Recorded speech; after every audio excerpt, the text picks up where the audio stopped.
What's up, everybody? It's your boy Busy Blue, and I am back with another Survivor recap, update, review, me catch up. That's what it's gonna be called. I don't know, y'all. We don't have the right name for it, but remember, I had never watched Survivor before, so I told myself that before this season comes on, I'm gonna try to get myself caught up. And then I was gonna boom, come out here and make sure that I gave y'all what my thoughts are on some of the best episodes, some of the best seasons that you guys think I should catch up on and watch and whatever. First of all, let me say, y'all busy bees. Y'all told me the right season. Yo, this season was so good. For those who don't know, I was watching Survivor, season 20. This is about to be for the rest of the episodes.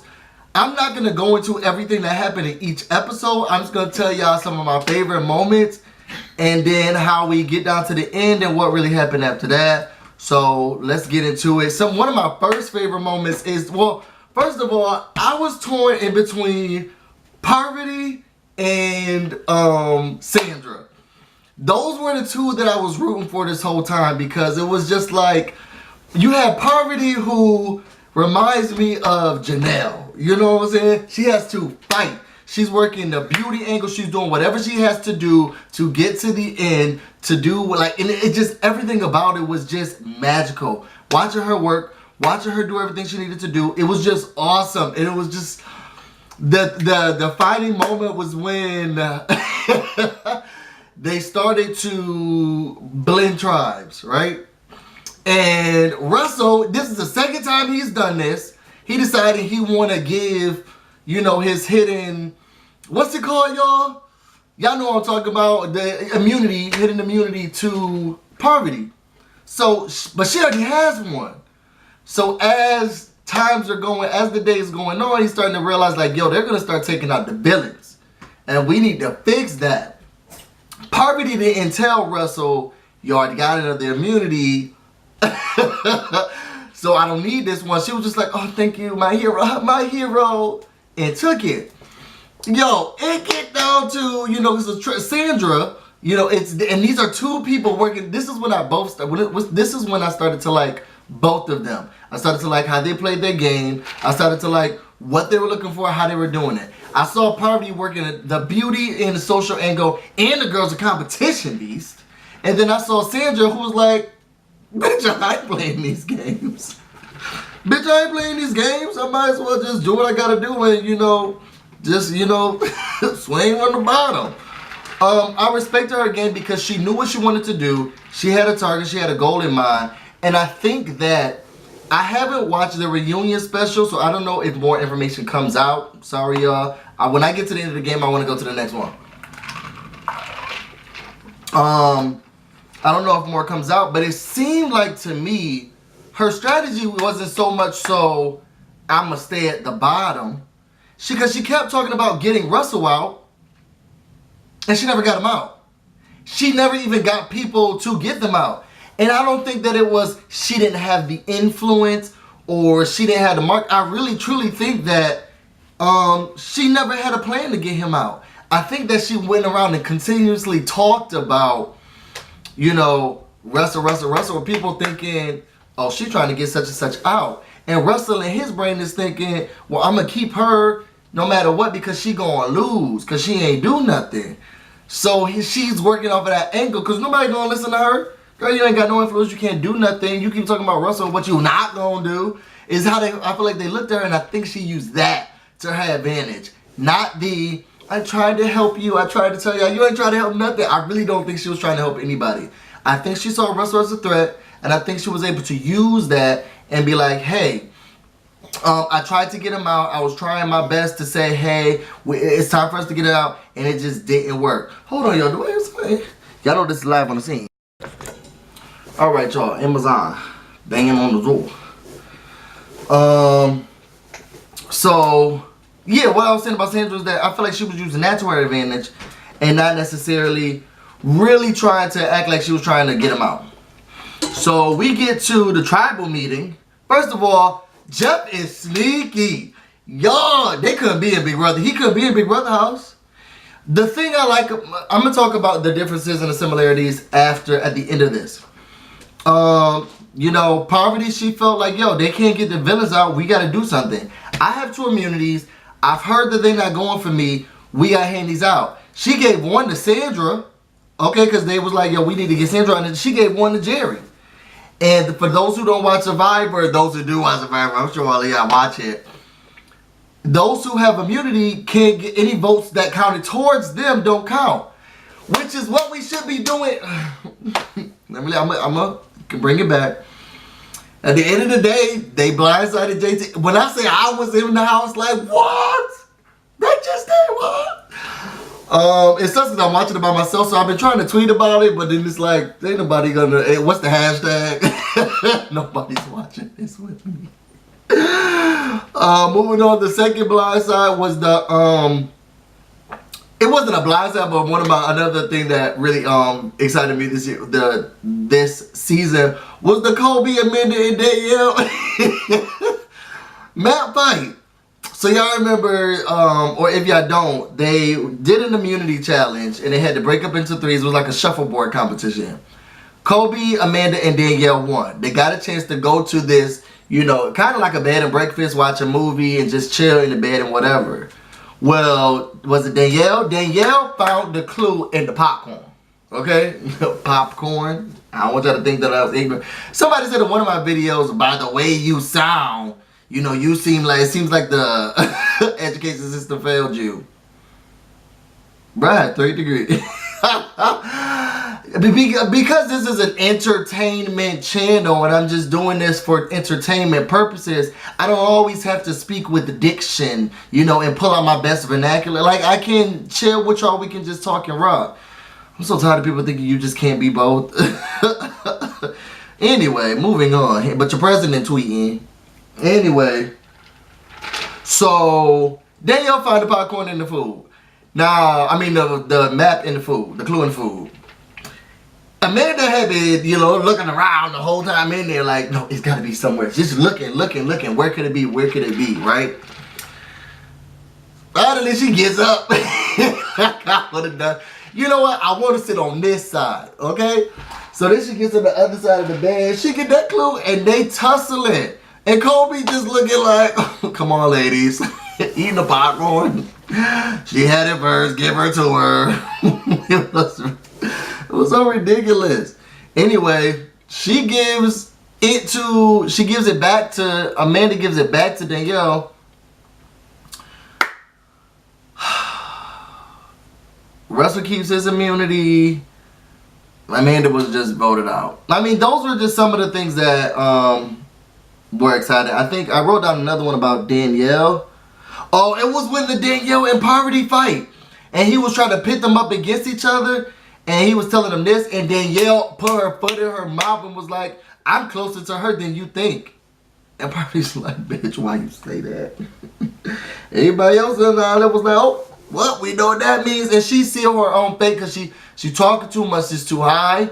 She should have been like, Jeff, no more questions. She was already crying. And then the day she was gone too. The winner of this season was Sandra. I was conflicted. It was so difficult for me because this is a heroes and villains competition.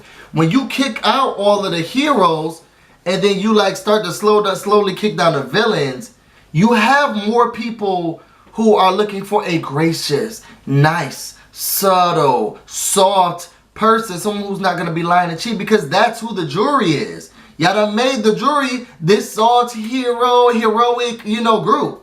And now they're going to look for someone who's going to be like them. And not that Sandra was not a villain, oh my God, because she was conniving. Remember what she told him? Can I talk? Every time I'm trying to talk, somebody in my face. You know what I'm saying? But she just played a softer game. And this is my first season of Survivor, so I can't go up against other seasons of Survivor, but Poverty played. And when I say Poverty played, Poverty played. Poverty didn't just, you know, I'm going to get a competition here. Poverty won comps. One after another. And when she didn't win comps, she was playing such a good social game that people were just dropping immunities in her lap. And she ain't even using them. She's like, here's one for you. Here's one for you. Just giving them out. And I was truly, I mean, Russell, he was never going to win. I never saw Russell win. And he was too evil. He was way too evil. And I don't know why he thought he was going to have to make a better case than he did at the end in order to win. And the way that he went about it wasn't going to go. And even when, I think it was Jerry who stood up and was like, yo, you see all these people are mad at you. Would you have played your game differently? She's asking you, she's looking for you to say something better. And he looked at her like, nah. Really, Russell? It didn't make sense to me. At the end of the day, it's still a toss-up between who should have won.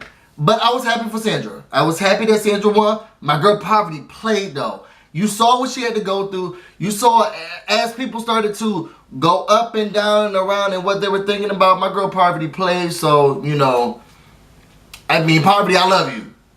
So, I don't know. That was interesting. I like the show a lot. This is about to be a really good season, y'all. Y'all gonna be rocking with me. We about to get this done. This is about to be really fun to watch. Again, things that I really like about the show. Tribal council meetings. Like once we get in there, all bets are off. And I think that it was Jerry who really showed us like, yo, you gotta be careful what you say in these meetings because you can see your fate right then and there. Remember when he looked and was like, Dan, you know what to do. He didn't look at Dan. It was Danielle who spoke too soon, and he looked at Jerry or somebody like that and was like, she said it. And they voted her out. Somebody asked me in the video, in the comments, like in the last video, like, do you think Big Brother house guests can play these games? No, I couldn't play these games. They're interesting. First of all, I don't do that. I would have been the heel up there. It's just getting on me emotionally. I couldn't do it. And then I gotta watch these people from the jury come in and they looking well, nice and clothes, makeup on. I couldn't do it, y'all. I could not do it. I give total props to them. I love how the immunity challenges go. I just love everything about the game and the aspect. And that's the problem that I have with Big Brother, is that if this is going to be a game about competitions and winning and doing what you have to do, just like in this game of Survivor, you are always available to win head of house. You should always be available to win head of household, win veto, or whatever at any time. That's it. Because if we're gonna say that this is a game about who's the better player, this and that, then we should have people who can constantly and always play. Now you gotta sit out next time, and that's what Survivor doesn't do. Like, yo, give me that thing back, and if you win, you can get it back again. But you're always available, and I think it gives you a little bit more of a leverage of saying, okay, now who is a power player or when is a power? I don't know. I just like that aspect a little bit better. I think in this game, though, you definitely have to use strategy.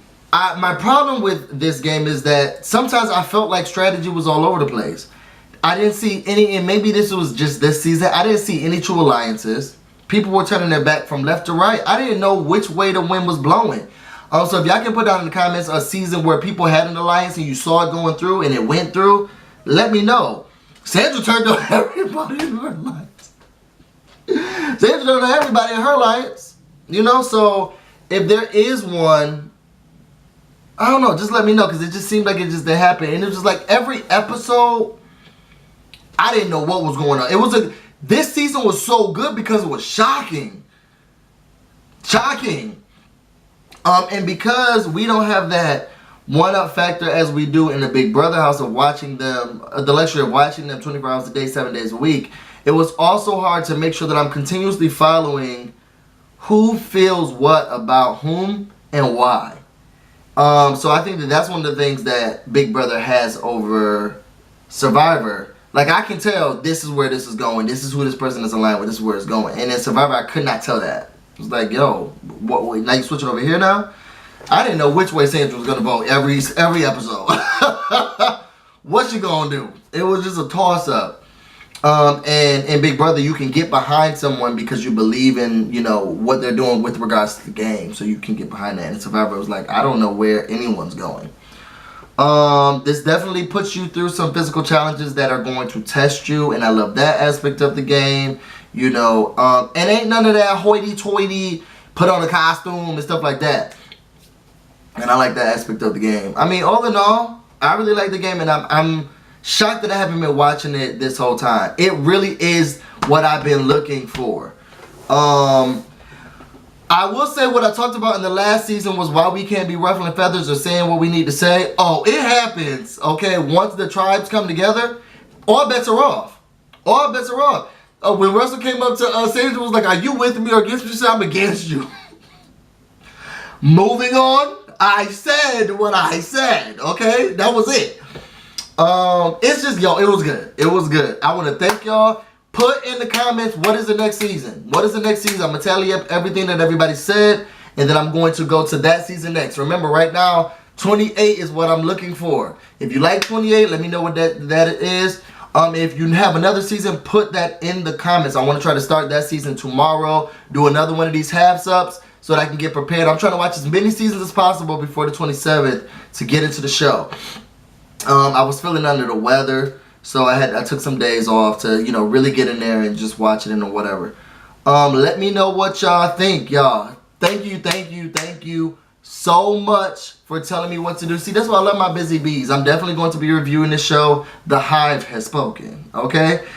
Let me get out here. I'm going to wait to see what you guys talk about, and then I'm going to pick the next season of Survivor, and I'm going to start watching that, all right? Stay busy, bees. Until next time, subscribe.